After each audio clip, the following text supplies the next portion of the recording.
Hi there, and welcome to Cosmic Soul Alignment, where we explore the unseen, the sacred, and the soul altering.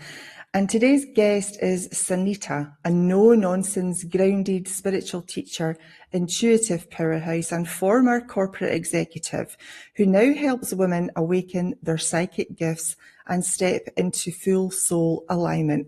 So welcome, Sunita. Nice to see you. Thank you so much for having me on the show, Dawn. I'm so excited to be here.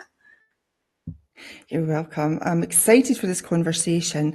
So let's get started. Can you then tell us about your spiritual awakening and your psychic emergence? You know, how did your psychic and mediumship abilities first emerge? Sure. So growing up, I always knew that there was something. Well, I think I'd say in retrospect, I would say that I knew that there was something a little bit different about me. Back then, as a child, you just think this is normal. So I could sense spirit. I could sense people who had passed in the house, as an example. That was my primary memory. There was what I later found out to be an elderly couple that lived in the house, and they'd passed in the house, and I would quite often see them. I never thought anything of it until I got a little bit older and thought that's a bit odd. And my older sister, who was a bit more dramatic and was also a medium in the making as well, was very dramatic and would scream at the top of her lungs when she'd see them. There's people in there, there's ghosts in there. And then, you know, fast forward, just this sensitivity of intuitively always picking up other people's emotions. And, you know, when you're growing, obviously there's life happens, and it was a traumatic and, you know, abusive childhood anyway. So there was a lot of fight or flight in there. So the sensitivity to people's emotions was huge, and not realizing why I knew things before they'd happened, and premonitions.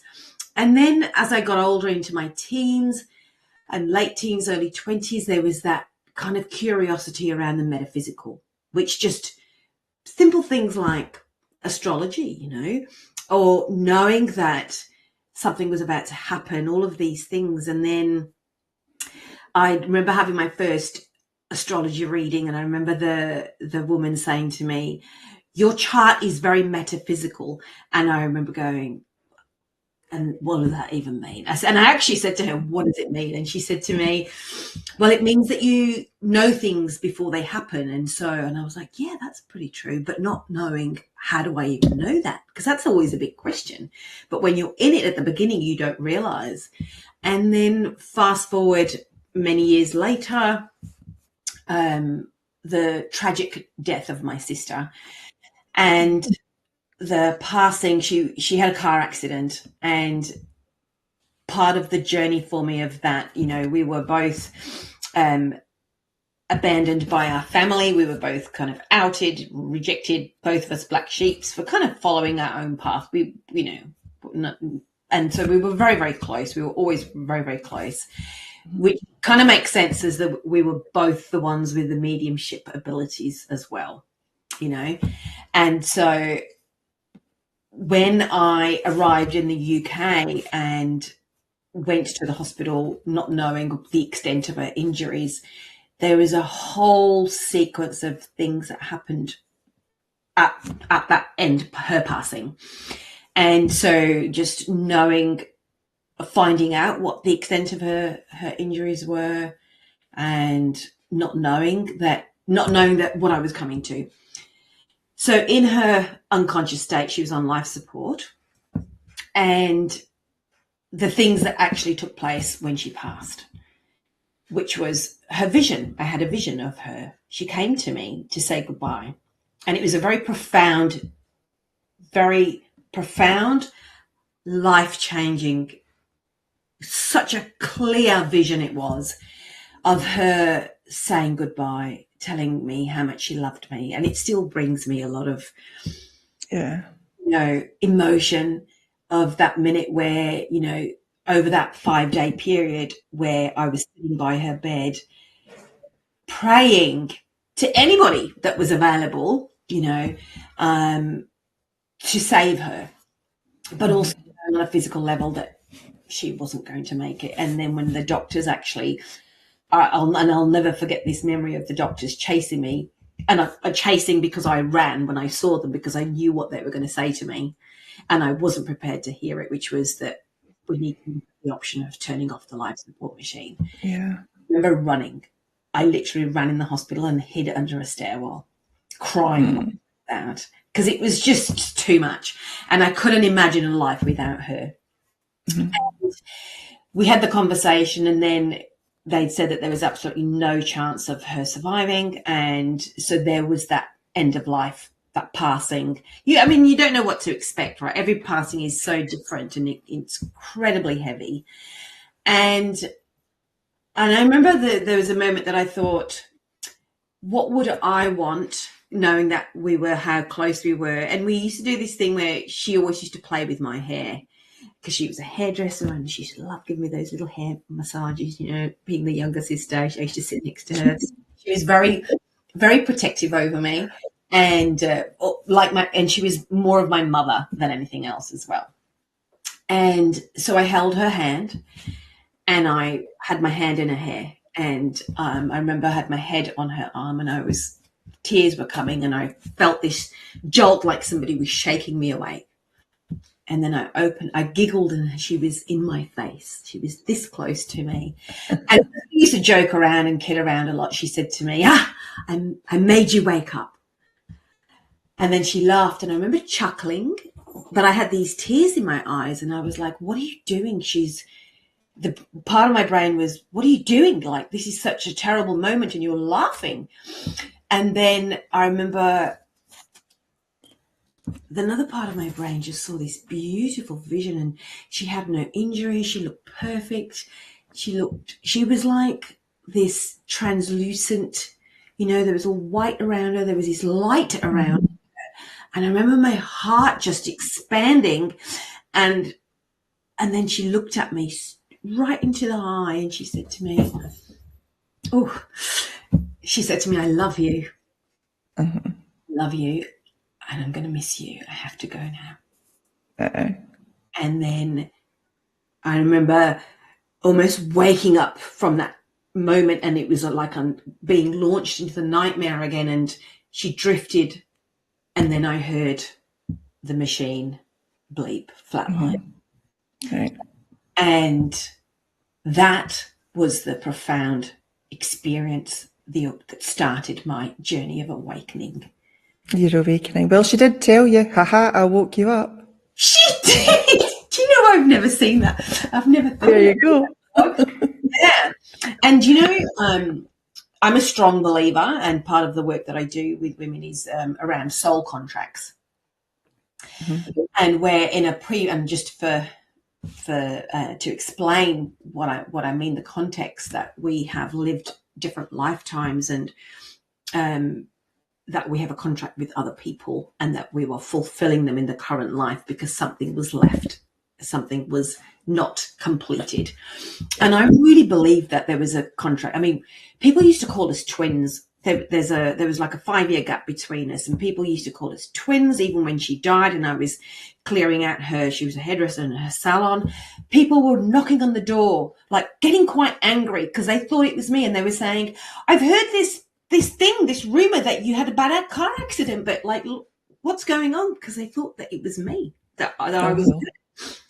And I would be calming them down, saying, no, I'm her sister, and they weren't listening. And so there was that familiarity. I mean, I know like sisters do look alike. I don't think that we looked alike, but you know. And we always used to get mistaken with twins. And she always used to say this thing to me growing up, you know, and she used to stand there over me and look and say, you're going to make it for the two of us. And I remember I used to look at her going, what are you on about, you know? And what I found out through doing some healing work on myself, you know, many years later, working with an excellent medium and healer who trained as a kinesiologist. And I said that there was this repeated issue in my body, and I felt like it was to do with, you know, a psychic, I wouldn't say psychic attack, but a psychic attachment, but it wasn't of this life. And then what came to me in that vision of that work was the energy was being released, and we were kind of finding the root cause, because I am such a root cause person. I said, I want to find this because it was showing up in my body as a health issue. Mm-hmm. Then I saw it. I saw myself in utero as a twin. And when I opened my eyes, so imagine that in utero baby opening their eyes, so there's this, that almost like the sonic sounds in the ears because of the water. Yes. There was a baby lying with me, and the cord was wrapped around that baby's neck. Mm-hmm. And it was from that point that the contract had started for me to survive and for her to die. Okay. So it was a very profound and powerful part of my journey of Karma. And she kept repeating her life and be the one that passed before me so that I could live. So that you could survive. Mm-hmm. So that I could survive. And you're very right, Dawn. She did wake me up, but this was my journey. I had to do this journey on my own. Mm-hmm. And I was saying to myself many times after she passed, I do not want you to die so that I can live, that you deserve to live, and that I will find my way. Mm-hmm. I want. And at that moment, it was almost like a shooting star just disappeared in front of me. And I said, I take back this and I release you from this, that you are not going to have to die for me again, that you can live your fullest life, and that one day maybe we can meet and we can in a contract where we are sisters or whatever we are, and that we both live and grow old together, Mm-hmm. And that's a kind of deeper, more soul part of a profound awakening, the mediumship and the healing part, as I then came back home to Australia, and somebody at work again, when the doors open, you meet the right people, right? And this admin temp who said to me, this lady might be able to help me, and she wrote down on a piece of paper the phone number, who then I turned out to be the medium that I ended up working under and training. Very powerful, amazing medium here in Australia. And I called her and she wasn't available. And so that November ended up being the February where I had my first reading, and she was spot on about so many things. And she confirmed all the moments that I'd sensed that there was, my sister was around, or that something was happening, or I knew to do certain things. And I was just constantly being shown, it was almost like the etheric arrow going, no, don't over here. You need to do this. And I could see it all. And he said to me, but you already know all of this. I said, yeah, I know, but I don't understand how I know. And she said, because you're a medium. And I was like, okay. And kind of like, I don't even know the meaning of that really. Like, what does it really mean to be a medium? And then she said, run workshops and come and, and that was it. She sent me the details of one a couple of months later. She kind of ran them every 6 weeks or so in the year. And within 3 months, she'd said to me to get up and give healing. And I remember thinking, I don't even know what am I doing? But even the practical exercises, we were doing psychometry, we were doing aura readings, we were doing all these readings on each other and practicing working with spirit. And everything just came. It was so profound. Like, this whole part of me opened up, and I could see aura. I could see colors on the top of people's heads. And they all meant, I could translate the meanings, and they meant something. Like, these people were agreeing and saying, yes, yes, yes. And I was like, I still don't know how I'm doing this, coming from a very academic background and a corporate background. And suddenly you're opened into this world. And I like to liken my story as the Doctor Strange story, the movie. Oh, yes. Very profound. Very profound, from this, neurosurgeon who suddenly can't use his hands, and then he's told he can't. And I remember watching the movie going, that is my life. And suddenly you're thrown into this world, and it's like, how she says, she says to him, there's this whole system of blah, blah, blah. And then she shows him the chakra system and his face, the way, you know, and I do. He called it total nonsense, didn't he? That was like my best part. Just yeah, after that, I'll not spoil it for you, but carry no, on. no, exactly. And not that I ever thought it was nonsense, but it's because I didn't know it. And then Yeah. you can imagine the depth of learning, and I'm a learner, like I'm a seeker. I will learn. I love to learn. I love, you know, and there's a difference between loving to learn and needing to know, you know. Mm-hmm. Yes. So the education part for me was amazing. And then I learned some valuable things like, you know, there is no university of mediums and healers, right? There is no Hogwarts that we can go with these beautiful. I know, wouldn't Hogwarts be great? That would be fantastic. Oh my goodness, I would like, you know, I often think to myself, you know, there isn't one, so why don't we make one? Exactly. And I'm kind of thinking, you know, right, because here's the thing, you know, like I know that there are places and there are many teachers, but there's this thing of, you know, the sacredness of being grounded, the authenticity of the work, because the ego overshadows your development so much. And this is the problem. And there is a lot of stuff out there that I do look and, you know, like I know that there are profound things that I've been through and, you know, that people can go, is that real? But there are some things that even I raise my eyebrows of because I don't know. And I'm very good at reading people. You know, my psychic abilities are very heightened. So I know how I use them and how the gift works with me. So when I look at people and I'm thinking, you know, you're not grounded, you're not firmly rooted in the education of the work that you are professing to know about. So that's very important to me. So as I grew into this role of being a medium, you know, the biggest part of being a medium is being a good human being, showing compassion and empathy.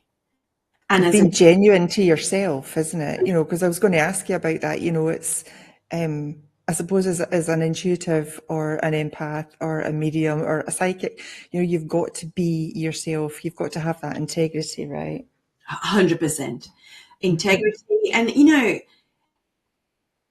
as I discovered my journey and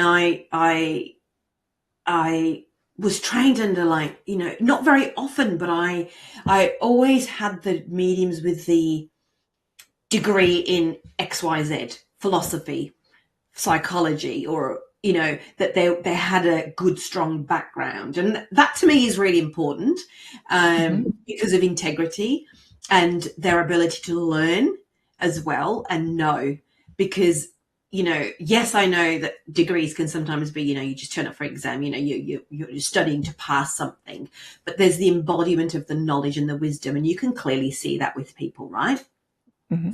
And so I was very blessed to have, you know, 2 or 3 really good teachers during my journey. And I remember thinking, and my teacher said to me, because I was, you know, life gets in the way, you're raising children, your family. And I remember feeling like, oh, you know, but I'm going to miss a workshop. And I felt quite like, you know, because you're in a community as well. And I remember my teacher saying to me, it's not going to go away. I said, yeah, I know that, but I also miss this part of me that I'm discovering about myself. And I'm learning about my ancestry and my genealogical ancestry. You know, my nanny, my maternal grandmother in India, is the medium. She was very drawn to working with herbs. And I have I'm always doing things with herbs and burning them for healing properties. And I know that I get her. That I don't read books around herbs, but I allow that to that wisdom to come through me naturally. And I think that's the knowing and forcing yourself to know, where you know it's coming from spirit. You're being, you know, and that my grandfather, my nana, so her husband, is from a line of powerful healers, and I feel so blessed about that, and so honored that it skipped a whole generation and it's come to me, and that there is ancestral work to be done that I take with great responsibility, so that future generations in my lineage, my sons are mediums, and the teachers that I spoke to about my mediumship, and also to have an assessment as well, just because I think my greatest fear in this work is to become that egotistical, because there are people out there who, it's about the ego and it's not from spirit. It's more about themselves and their personal gain than it is for spreading the word and sharing grounded wisdom and knowledge to people who are curious to learn more. And that's really important. And to facilitate, as like you said in introducing me, it's really important to help nurture how other people's gifts are coming through, because we're not all the same. No, we're not. Yeah. And that doesn't mean that, you don't always have, yes, people will have a traumatic, tragic circumstance, and it will be the kind of pivotal point to awaken them on the spiritual path. And it's not like I was going down, I was a corporate person, right? So spirit had gone, But even in the corporate world, I was using my psychic ability, and I didn't realize that.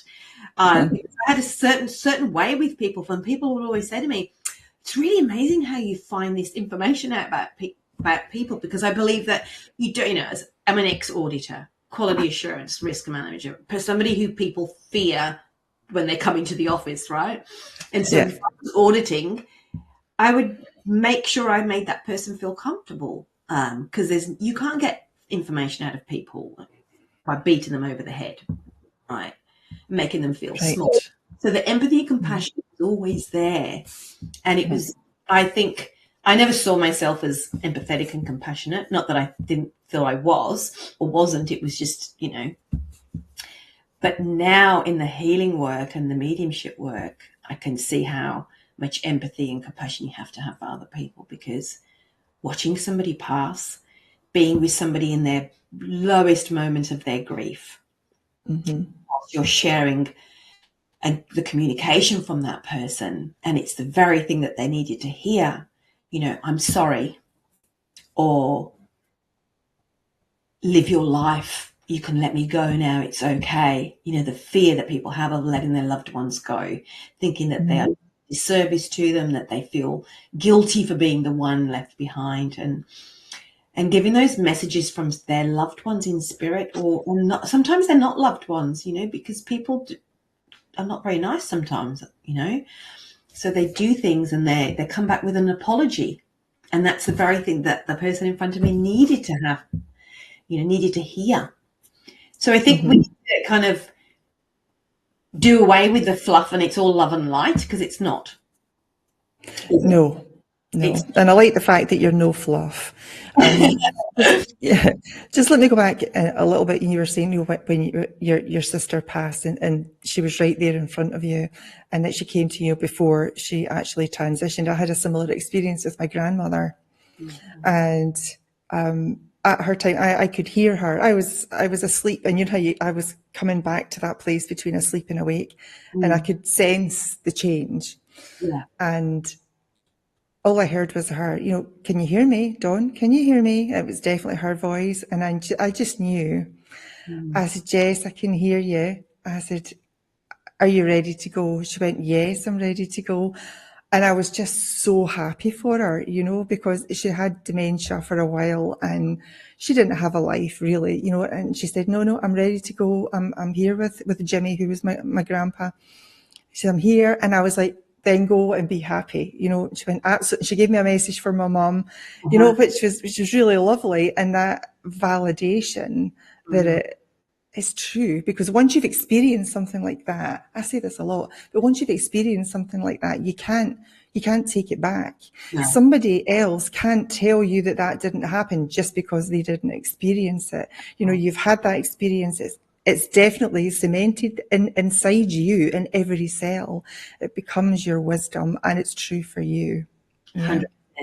Yeah. And like, I believe, when I do mediumship readings, and even when I'm demonstrating on stage, and those people sitting in the audience, and when they come to me afterwards and in tears, or sometimes even, in public demonstrations, people will come back and they'll say, you said this to me last time, a year ago, I came here and you said this to me, and this is what happened. And they just say, you've changed my life. Mm-hmm. And it's, when you look at the, what that felt like with your grandmother, hearing her voice and then telling your mum that message, it changes you. It does. It opens you up to this whole other world that exists. Mm-hmm. And who are we to think that the universe is just of us? Uh-huh. Right? And there are so many profound things. And, this is part of our journey as a human being, right? To get over ourselves and our mind, to think that these things don't exist. Mm-hmm. It's so beautiful. And even with animals, like I love animals, and I'm an animal rescuer. I've worked with charities, I work with rescues, and when animals pass, oh my goodness, like humans, because we have the same, we speak, we talk, we have this language, but animals, it's pure love. Mm-hmm. It's pure, it's so like that impacts me on a whole other level. Because when they say your eyes are the window to the soul. Mm-hmm. So when the animal shows the memories, their best memories of them with their human. Oh wow. And says, you're going to be okay, that remember me in that way, that little pup chasing that favorite toy or whatever it was.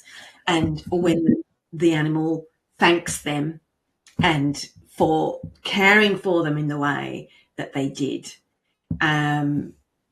So profound on an emotional level, I feel, because it's so heart opening, and it's so like animals are profound. Their energy, their beautiful, the clairsentience of that passing is so profound. And that changes you, it's just they are just come from unconditional love, don't they? They don't really know fear, obviously, unless they're abused, but they just want to love on you all the time. It's just such a wonderful feeling. Yeah, exactly. And the gratitude that they try. I translate it as gratitude, that profound amount of love and feeling that I have from them, and the memories that they, of the imprint, because they have memories too, right? And in that connection, and their human is in tears, weeping, because they've got this health issue and they know that their time is passing, it's coming to an end, and they're saying, yes, it is, and I want you to remember these memories of us, and that I'm grateful, especially those moments. And I've had a few happen the last 6 months of passings where they've had to be put down because their illness has been so bad, and where there is that gratitude of, you're not doing anything bad, because that's the thing that you're left with as a human, right? That I've killed them, and it's, it's like for humans, I don't know what it's like where you are, but where we've just passed in some states the legislation for ending life, so that we have this choice. So that's really important as well, because the family members are left with the guilt of, did I do the right thing? I know.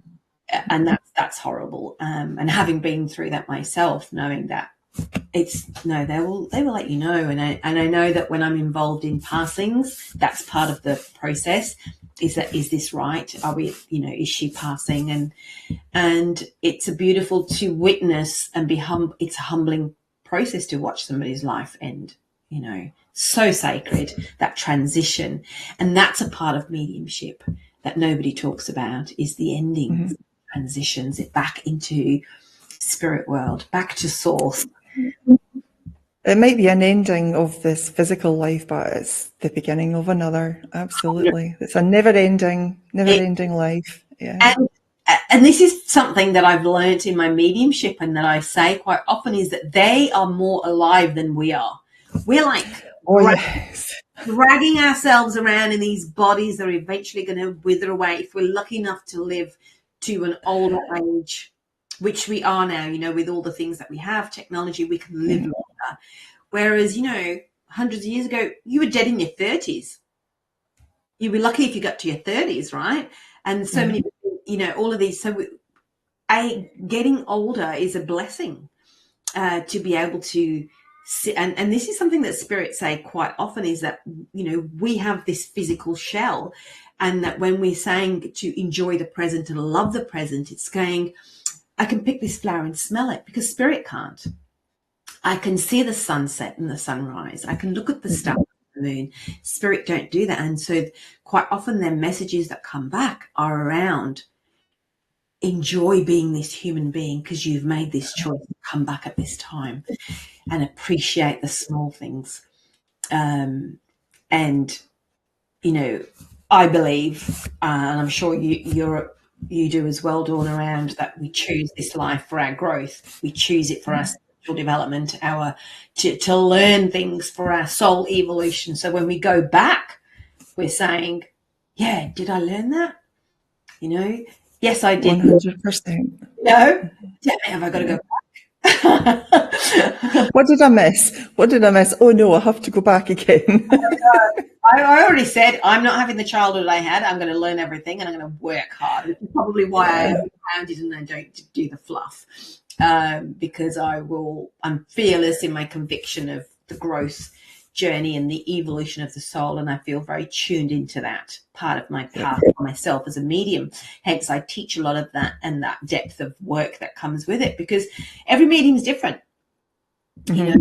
Like my teacher, I remember she would say to me, "Oh, you just get the thing, the very thing that they need to know right now," because I'm a deeply emotional person. But that's my clairsentience. I'm able to, my psychic ability. So when I work, I'm able to pinpoint the very thing that's blocking you right now, that's stopping you from moving forward. And kind of like that thorn that's stopping you. And so in my mediumship, so that's how it comes through in my mediumship as well. Even though I am clairaudient, I hear and I see as well. Yeah. And she was very surface, with, they had a bike, they had a house with a green door. That's not surface, but if that makes sense, like more physical, like, whereas I was much more deep, and because it was always about soul journeys for me, which I then later understood in my development that, makes sense, where I was always getting the deep stuff, because that's what's important to me. I get they live in a 3-bedroom house and there's a window over here and they drive a red car and blah, blah, blah. But I'm like, where's the fun in that? Absolutely. So do you think then that anybody can become a medium, or only certain people maybe that have been born with certain gifts, or is it something that you can choose to progress, to develop? I believe, and just my understanding is that it is genealogical. It's passed down, and it will, like I said, it skips generations. So no, you can't go to a workshop and go, yes, I'll be a medium, today, or tomorrow I'll do this or whatever. No, there is that part, and I do, from what I know as well, again, in my understanding, is that it is connected to a part of the brain as well as your adrenals. There's a connection there, because I also know many mediums who don't look after their health and well-being. That adrenal problem is what shows up the most. Yeah, total tiredness as well, fatigue, burnout. The metabolism, right? Because I know anytime I'm working, like literally afterwards, like I can't eat before, because you're kind of supported by spirit, and but afterwards I could inhale food because of all the energy in my physical body that's being used to do that energetic work, do the psychic work, do the mediumship, do the healing work. So your constitution, you have to be aware of your constitution, of your physical body as well, to be healthy. I say, obviously there's people that aren't, but I like to be at my optimum to work with spirit, because then I know that the information coming through is I'm at my optimum for them, because I'm just a vessel. I'm just channeling information and passing it on. And I feel I come from the place of it's my duty to make sure my physical body is optimum, and that my mental health is optimum, that my emotional health is optimum, because of course, and this is how spirit looked after me. Like, if I was to reflect over the years, I never got siblings. Every time I did a reading, I never had a sibling, because during my grief journey, that's something that I had to work through, because grief is something, it's live. It's you have to work part of that. And so I remember when I started to get siblings, I was like, oh, and I got a sibling, and I knew spirit were doing something. And I was like, I know you keep giving me grandparents and uncles and all the other people, but not siblings. And then the first sibling I had, I'll never forget, was a brother. And he had surviving brother and 2 sisters. And I remember how I felt after that. And I was like, oh, okay, that kind of, because whatever's sitting in your system is going to be touched upon when you're giving those messages. So you have to be careful. It's not about you.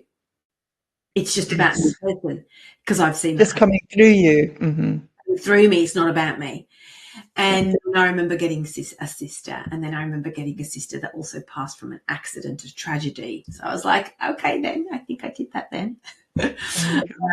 Obviously this is years ago, but now it's like anybody, any relationship of any kind, and I feel really grateful for that, and I feel that that's a reflection of the growth that I've had, but not also love. That's why I say I'm very strong about that. I don't refer to spirit as your loved ones.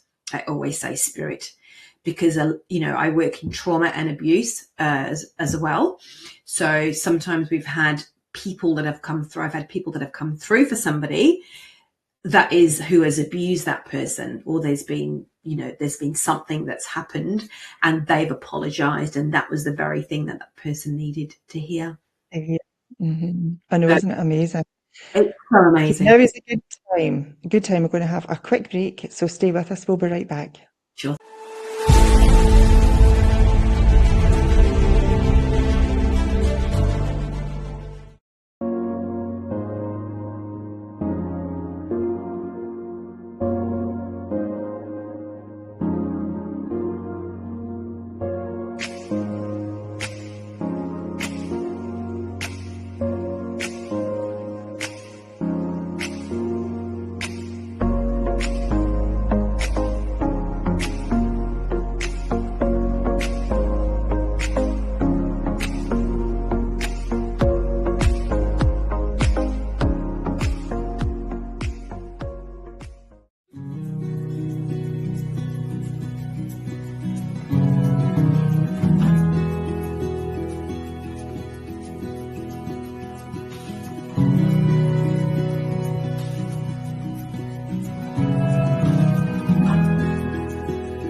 Welcome back to Cosmic Soul Alignment, and I'm here today with Sunita, and we are talking about all things mediums and mediumship.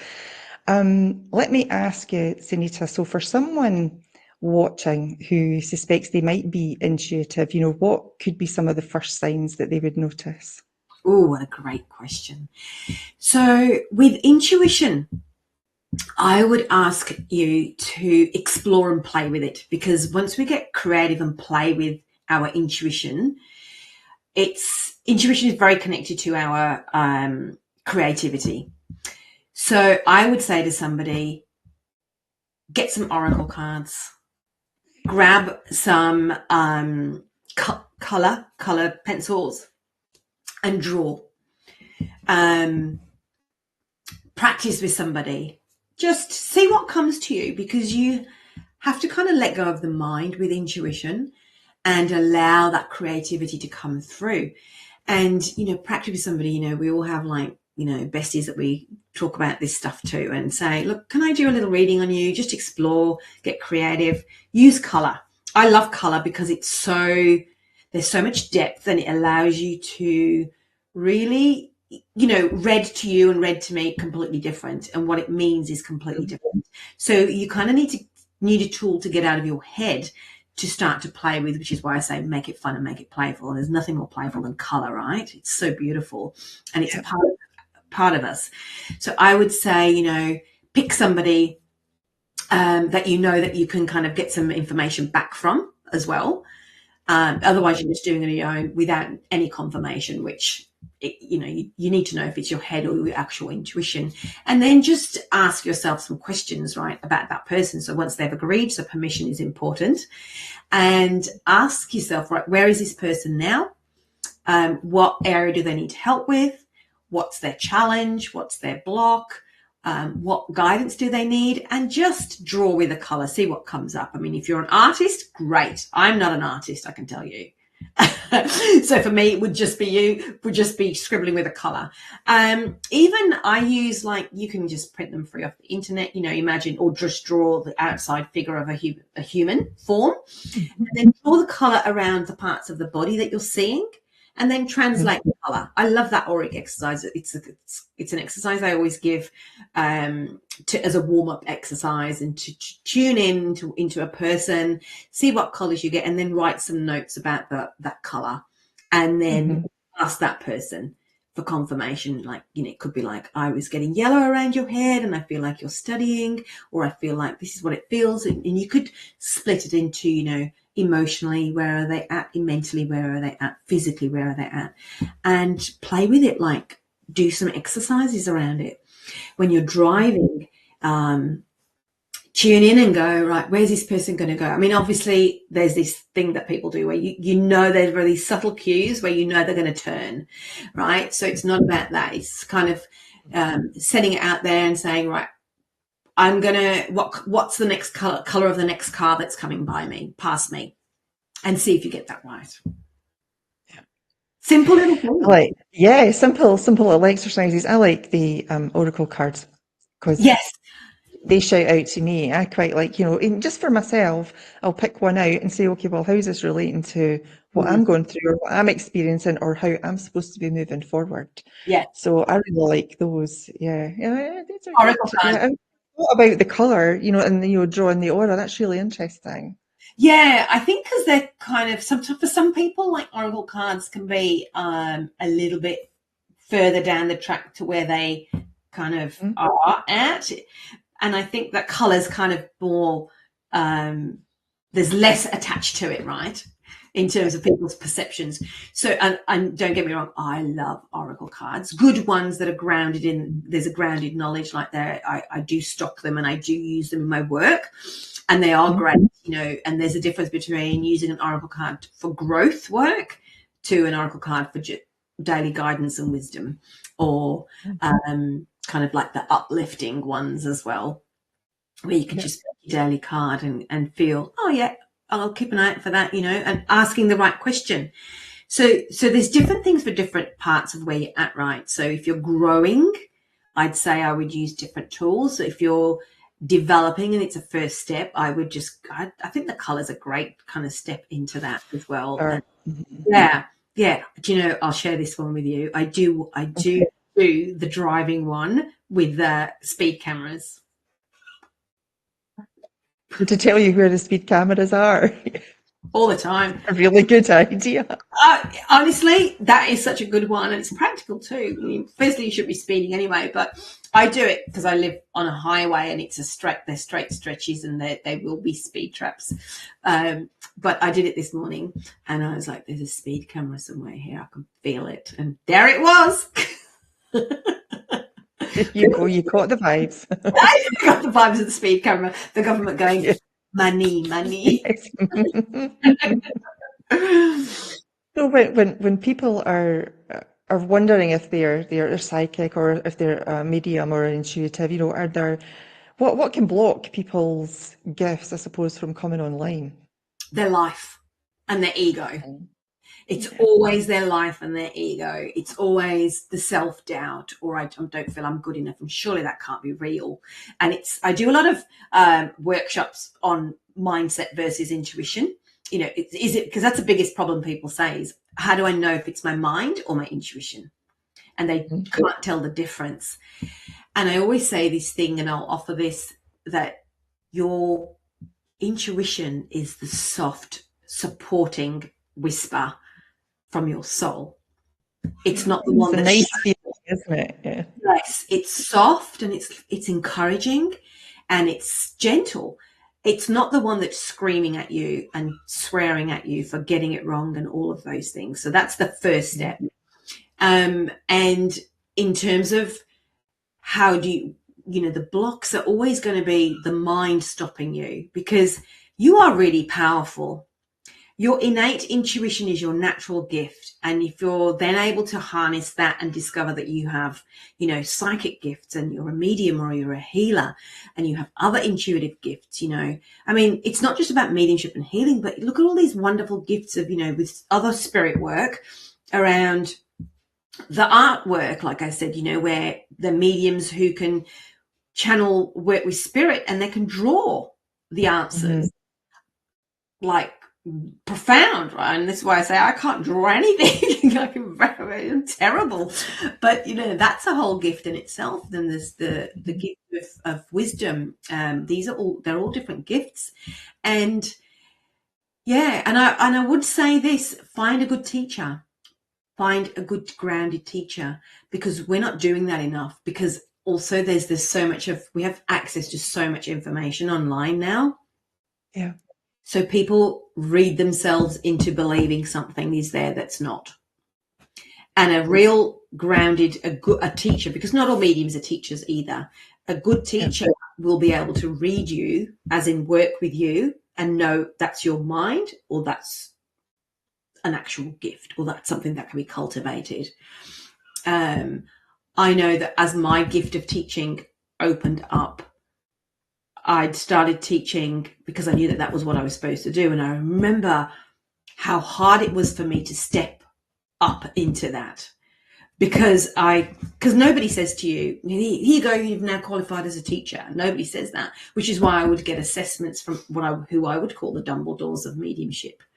And I remember her saying to me that your development, it's all very grounded, and it's all very, very strong. Not just your spiritual development, not just your mediumship and healing, but your spiritual development, like your growth is grounded.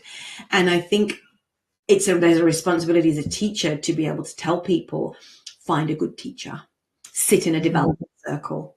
You have to sit in a development circle, learn how to build your power and work with spirit. It doesn't just happen.